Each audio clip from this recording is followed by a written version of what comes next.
A, v drugem delu bom sklenil tolo zgodbo. Jaz sem pač mislil, da bom en del posnel, ampak ženska, ki je prišla po knjigo, je 20 minut prehitro prišla, tako da sem malo prekinil. Bistvo ste zvedeli v prvem delu, v sklepnem rezimeju pač bom še ene stvari odgovoril, ki mi jih je zastavila na koncu teh korespondenc, ki sva jih imela po e-mailu, tale obupana ženska, ki je v bistvu bi jaz rekel, verjetno špicna roba za ožent. Stara tam okoli 25 let, tale je pa psihopat, psihične. Zdaj bom, tole njo zanima, tole sem že prej v zadnjem vprašanju, ki ga bom zdaj ponovil, izpostavila je pač tolo svojo dilemo. Kako lahko nek moški po tolikih konfliktih še vedno želi z nekom nazaj, četudi sem ga razkrinkala za marsikaj? Človeka obvladuje načelo ugodja. On je imel toliko bonitet, da zdaj, ker ni več v zvezi z vami, je prikrajšan za vse te bonitete. Nima več užitka, še seksat ne more. Zdaj se je za seks plačeval, oziroma mora investirati v neko dobro mrho, ker to grde težko, če je že bil enkrat na heroinu, vi ste za njega bili heroin, ne moreš zdaj nazaj sam na cukor priditi. Zdaj, da dobiš ti dobro mrho, se moraš izkazati in zdaj je mogel spet lagati, da ene dobre mrhe pride. Po moje bo raj zbiral denar, da na kurbe hodi kje gor v Beljak, pa v striptiz klube. Bi rekel, načelo ugodja človeka obvladuje na tak način, da bo naredil vse, lagal, si izmišljeval, se delal lepega, da dobi nazaj ugodje. Vi ste bili za njega tombola in on bi rad zdaj tombolo nazaj dobil. A vi ste zdaj njega, ki ste ga odfukali dobesedno, prikrajšali za uživanje, pa za denarce. Vi ste bili za njega molzna krava, kot sem že povedal v prejšnjem videu. Ta človek je brez vesti, on nima moralnega imperativa, v smislu ne stori drugemu tistega, kar ne želiš, da drugi stori tebi. On bo vam zagodel, kolikor je možno, da on pride do užitka. On se ne ravna po kategoričnem imperativu, da bi ravnal tako, da bi lahko njegovo ravnanje postalo zakonitost na tem svetu, v družbi, in potem bi bilo lepše živeti. On nima moralnega imperativa ponotranjenega. Zato, ker pač nima nadjaza, nima vesti, ki ga bi pekla. Ojdipalne scene s prisotnim očetom on ni razrešil, ker smo jo foter bil, ker si je žile prerezal, pa ker je ta oči, ki ga sploh ni imel rad, prišel odločno prepozno. Verjetno po 6. letu, tega podatka sicer nimam. Ampak tudi, če bi prej prišel, ojdipalne scene ta človek ni razrešil. In jaz bom v sklepu povedal, kaj zdaj to pomeni v kontekstu moralnega razsojanja, ki je ključna dodana vrednost v nekem moralnem diskurzu. Brez Freuda mi o moralnosti, o človekovih moralnih, etičnih vrlinah, mimo Freuda, mimo psihoanalize, ne moramo sploh nič pametnega povedati. Skratka, človek je uživač, polimorfni perverznež, je otrok, je rekel Freud. In zdaj se mora ta otrok v gor spravljanju kultivirati, ponotraniti moralne norme, zato da ga v moralno spornih situacijah vest peče, še preden pizdarjo naredi, še preden zagode sam sebi z nemoralnim dejanjem, ga mora že v anticipaciji neugodja peči vest, da pizdarje že prej ne naredi. Ta pa nima tega potenciala, on nima vesti, ki ga bi pekla. On samo išče načine, kako bi v svojem življenju še bolj užival. Za uživanje je pa kaj treba? Ja, napiti se ga je treba. Je pa kaj treba? Na kokain, na travo. Ne legalizirati trave. Mimogrede. Pa delati je treba, da te kaj dobiš.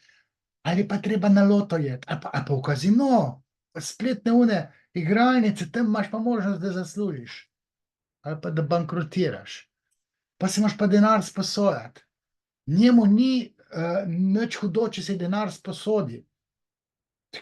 In to od ženske, od une, ki bi ti mogel dajati denar, se ti od nje ne sposojaš. Nafehtaš jo, se nazaj denarja ne boš dal. In tudi sram te ni. In tudi sram te ne baraba pokvarjena. Psihič, strokovno rečeno psihopat. In takega budalo ste se vi inštalirali v life.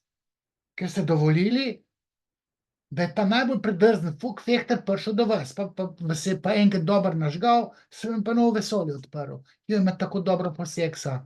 Ja ne, vi morate trgovati s svojo lepoto, svojo seksualno ustrežljivostjo. Ženske ne se dol dajati s psihopati, dokler se ne bo izkazal, da je dober. Vi morate sebe prikrajšati za uno seksualno uživanje. Vi bi se takoj dali zdol z enim, ki je dober, ne? Tako, na vides. Ampak samo na vides. Vi mu ne smete takoj dati, on se mora izkazati, da je car. In pa vas mora razvajati. Pa mu pa date po enih, ko pa vem, 14 dneh, ko ima že žuljave roke, po enem mesecu, ko res ga vi malo sprofilirate, ko se malo, ko seznanite tudi z njegovo primarno družino. Spoštovane mlade ženske, če tip ni rastel s fotrom, briši kući propalo je. Z veliko verjetnostjo, če se ga losate, ste sebi naredili uslugo. In se opravičujem vsem tistim, ki ste pa mogoče pa res dobri, ker ste aktivirali neke obrambne mehanizme, ker je dedek svoje naredil, pa ker se je mama znajdla, da kljub temu, da niste imeli očeta, ste moralno sprejemljivi. Ker moralna poezija, pa tisti, ki ste brez očeta, je ni. Lahko vam Bog pomaga in se zatekate k Božjim zapovedim.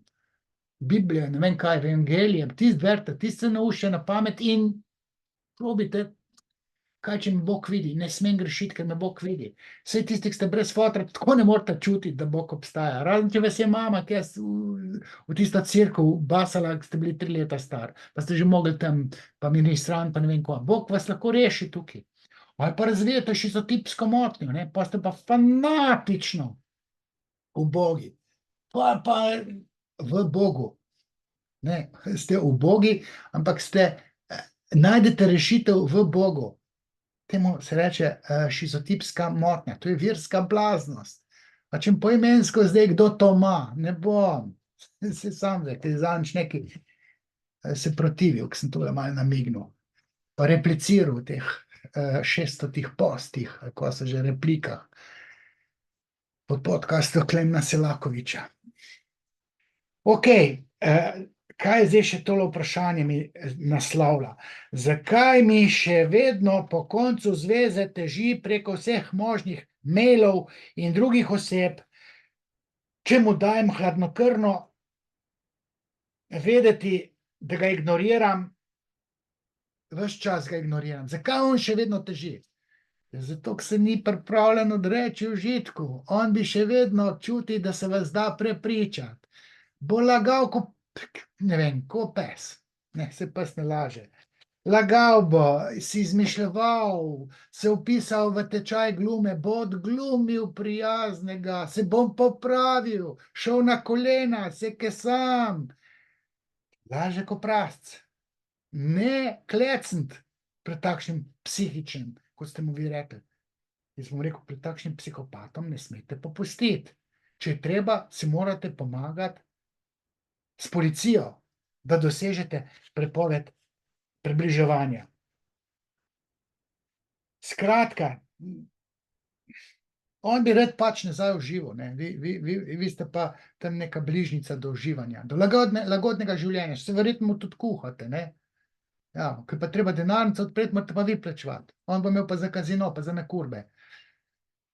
Ja, sej, sem jaz proti feminizmu, ne? Feministke imajo svoje muhe, pa so pretegnjene na svoj način. Ampak v imenu moškega spola se pa mnogim ženskam tukaj na tej pisarni, pa ljubljanski, opravičujem skupaj z mojim Lokijem. Gospa, nismo vsi moški taki psihopati, kot ga imate vi. In kakšni so nekateri moški, kakšne bizarne prakse silijo svoje žene, posojajo za fuk svoje žene, zato da bo on gledal, kako en drug poriva. Silijo jo v trojček, v trojčka, recimo žensko, meni pa prav, jaz bom kozlala, jaz ne prenašam ženske, so ženske, nekatere biseksualke, jaz da se zaližem žensko, kozlam. In meni je rekla, in tip, moj fen pa prav, jaz pa to hočem. Jaz pa to hočem, naj to naredi za mene, če ima rada. Njega ne zanima, če bo baba kozlala. Samo da bo on užival. Samo da bo on užival. Veste, kak egoist je to? Psihopat, ker je tudi brez nadjazen. Pa pornič je prehiter gledal. Pa si zacvrl harddisk. Imam enega v mislih, na pobudo svojih starejših bratov je prehiter zgledal pornič in zdaj bi počel v seksualnosti vse živo. Drko si ga je pri 8 letih. Pa to začni pri 13, 14, ne pa pri 8. Pametni telefoni, unik, lahko porniče gledaš po njih. Če to otroci prehiter začnejo, ti zjebe cel hard disk, če tudi imaš fundament v primarni družini, normalen, postaneš seksualni delikvent, tegoba, ne, tegoba za družbo oziroma za žensko, če si v odnosu z ženskami, tegoba. In nadjaz ne more krotiti seksualnosti. Seksualnost ima dostop do jedrske energije, imenovane libido. Moralna razsodnost. Nadjaz mora pa posojati, si sposoditi libido od onega, tega pohotno živalskega, agresivnega dela te človekovi duševnosti. Pa vse to sem na 100 teh svojih videih, podcastih že vse povedal. Še tole zadnje vprašanje, ko je zastavila. Kako njegova primarna družina in vse te travme iz otroštva z očimom in očetom lahko vplivajo na to, da postaneš čustveni manipulator in delaš z neko osebo, kot da je tvoja lastnina in ji groziš, da brez nje ne boš mogel živeti, da se boš ubil, ji uničil družino, hkrati pa delaš sam take bedarije, pa da ti ni nič sram. Tako je koncipirala to zadnje vprašanje. Zdaj, kaj ne rečem? 100-krat sem povedal, da je Freud našel tega Williama Wordsworda, ki je v neko pesmico, angleški pesnik, 1802. leta je napisal, da je otrok oče odraslega človeka. To pomeni, da vse, kar mi posnamemo na hard disk, do 6. leta, je rekel Freud, po mojem mnenju tu več, do 8., 10. leta, ko to mi posnamemo, bo ta otrok diktiral našo odraslost. Zato je otrok oče, kreator odraslega življenja, odraslega človeka.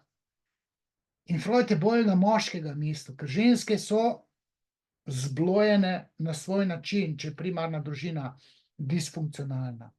Če ni očeta, je ženska seksualno specifična, da ne rečem zblojena, bodisi aseksualna ali pa promiskuitetna. Zdaj lahko se mama znajde na svoj način, ampak ženske brez očetov so zaznamovane v odnosu z moškim po seksualnosti. Sicer pa moralno čist, torej zgledno funkcionira, ker ženske so v moralnem smislu specifične, ker moralno razsojajo po sočutju. Pristne moralne razsodnosti pa tako rekoč nobena ženska nima. Ima močno sočutje in je navidezno, moralno zgledna. Čisto okej. Moški pa brez očeta, brez odipalne scene, ki bi bila pravilno zastavljena in pravilno razrešena z dobrim očetom. Sin, ki ni deležen pravičnega, dobrega, avtoritativnega očeta, poštenega očeta, ki ga tudi njegova žena, mamica otroka, spoštuje, tak moški odraslosti ne more moralno pravilno razsojati. Ni funkcionalno odrasel, je moralno pokvarjen. Se lahko korigira z Bogom, se zateka k Bogu. Recimo, jaz osebno ne rabim Boga, zato, ker sem imel pa ta privilegij, da sem imel pa tistega fotra, ki mi ni pustil, da bi si lastil njegove žene. moje mamice. In jaz sem se odrekel mamici in sem imel punčko. Mamica se mene pri 5-6 letih ni smela več objemati. Mislim, to je specifično, tele, da ima moje 20 stolo mamico, tole moja objemata še vedno, pa sta stara blizu 30, bo čez par mesecev 30, ta drugi je pa 34. Ne. Se še vedno, ko se vidijo, objemajo. Jaz se z mojo mamo izredno težko objemam, pa fotor že 5 let ni več. Ne. Mi ne paše se z mamo objemati. Ampak meni pri 5-6 letih to ni več pasalo. In jaz sem pripravljen kršiti zakone in narediti nekaj, kar je prav, ker je to dobro za družbo, oziroma ker je to moralno prav. In sem pripravljen kršiti uradne zakone in delati nekaj, kar je prav. In to se je zgodilo pri mojih 3, 4, 5 letih, 6, ko sem razreševal Oedipov kompleks. Ko se deček znajde v situaciji, ko motri anatomijo genitalij in si misli, dobro si poslušajte, to sem že velikokrat povedal. Če si jaz želim očetove žene, bolj kot si smem, da spim z njo, da mu jo ukradem, fotru, mamico, ki imam to krat najraj na svetu, ne? Želja otrokovega, sinovega življenja je njegova mamica. In te želje si ne sme želeti, ker je to fotrova žena. Ne? In zato, ker si jo ne smem želeti, ne? Potem ponotranjim moralne norme, kar pomeni, ne? Mislim, strogo teoretsko.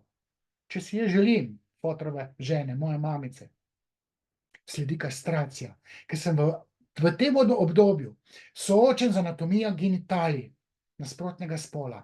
Deklica je tam prerezana med nogami, ona nima spolnih organov, lulčka, jajčk, nima jih.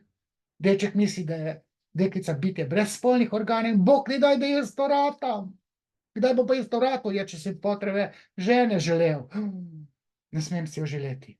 In se odreče želji njegovega otroštva. In to paradigmo, da si nekaj ne sme želeti, ponotrani. In potem v odraslosti med lušen pa prav, zbereš prav, ne pa lušen.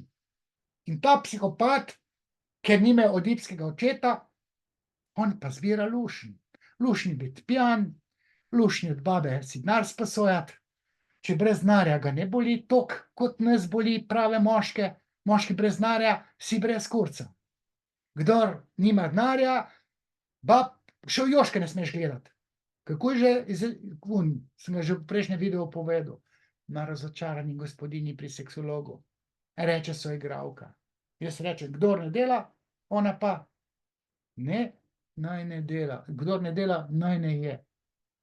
Kdor ne dela, naj si ga drka, pa sam fafa. To je odgovor. Drugi del izreka, kdor ne dela. Skratka, če se oedipalna scena razreši tako, kot je treba, z zanesljivim, dobrim očetom, ki ga spoštuje tudi dečkova mamica, ga uboga tudi, če je kreten, ga ne samem popravlja, ampak pred očmi svojega sina pa ne sme kastrirati svojega moža. In ne se ločiti. Tle ni bila ločitev, tle se dec, ne vem, ubil, ker je zajebal vse. Vse kar ubil, tam ali še 2 let ni bil star.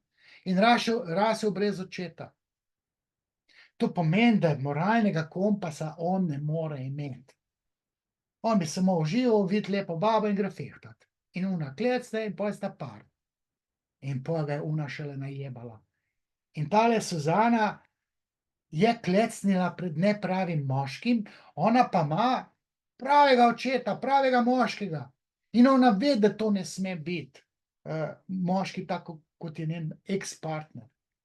Ona ve, ona čuti, zato mu je lahko dala 2. In vztraja v tem, da ga ne pusti blizu. In če je treba, naj gre na policijo. In takšni moški, kot je ta ex-partner, nimajo pravic. Torej, naj delajo, naj sublimirajo, naj bojo, ne vem kaj, dobri ekstremni športniki, ker moralne razsodnosti nimajo. Oni naj se zatečejo k Bogu. Ta se pa zateka na kokainu, alkoholu, k travi, luč biti zadet, pa tam ne bi delal, dajmo staviti v kazino, mogoče pa zadevo. Ne, kazino je tako zrihtan, da boš bankrotiral. In pol, ko je ne smem več, ne smem več, ne, nimaš, ne smem več, ker nimaš nadjaza. Ne smem več je kategorija prepovedanega. Ti pa nisi bil deležen fotra, ki bi ti kradel mamico. In nimaš moralnega imperativa ponotranjenega. Tudi očim ni bil spoštovan lik. Zato si, spoštovani psihič, v pizdi, pust babe pri mir. Se razpizdi, ne. Serijski morilci si nastanejo v otroštvu. Mama jih je naredila, pa odsotni oče, ali pa kastriran oče. Tam neki serijski morilci, invalidnega fotra je imel, brez nog. Mama pa pol hudiča, pošast. Ki jo je črtel v ključnem obdobju. In zato rabi ženske, da jih lahko ubija. Spoštovani, to je bil zdaj ta drugi del tega videa Pogovori številka 19, drugi del o čustvenem izsiljevanju. Nisem vedel, kako bi dal naslov, da bi prišel na to sličico, evo, naslov je čustveno izsiljevanje, ampak jaz se mi zdi malo več povedal, kako je s tem nepravim moškim, ki ga ženske, ker so lepe, magnetijo na sebe, ker nima sramu, bo glih psihopati ta prvi prišel fehtat, ker je pa fuk lušen, pa tudi klečne, pa še določene ženske so sugestibilne, ne. Najbolj sugestibilne si gre na pobudo psihopata roko odžagat. Julija Adlešič. Evo, če se vam zdi, da je moje znanje uporabno, če dobite preblisk, da si zaslužim kakšno donacijo, PayPal imate. Donacija, če si želite, da bi gostoval v vaši sredini, lahko s predavanjem, lahko na pogovornem večeru, mislim, zrihtite 1, 2, 3, ki me bojo malo zasliševali, ampak dajte, rabim pa normalne izpraševalce, ne enega, ki se bo kurčil tam z mano, tako kot Selakovič, ne. Nekdo, ki se normalno upa z mano pogovarjati, ali pa ženska, ki se bo tam hihitala, me spraševala, jaz bom pa odgovoril, lahko pridem v mladinski center, knjižnico, na en kulturni dom, ali pa na kakšno gostinsko teraso. Tudi še raje v izvedbi z Mino Manojlović, Razočarana gospodinja pri seksologu, čez poletje pridem, kamor me povabite. Septembra, konec septembra pa začnemo to gledališko sezono in bomo do decembra še ponovili toliko in toliko, enih 30, 40 ponovitev. 400 zagotovo pridemo tam novembra. Skratka, to je bilo to. Spoštovana Suzana, ta video je bil posnet za vas. Boljše, da ga ne posluša, če ne bo rekel, a tole šla govorit, na policijo raje pojdite. Čao.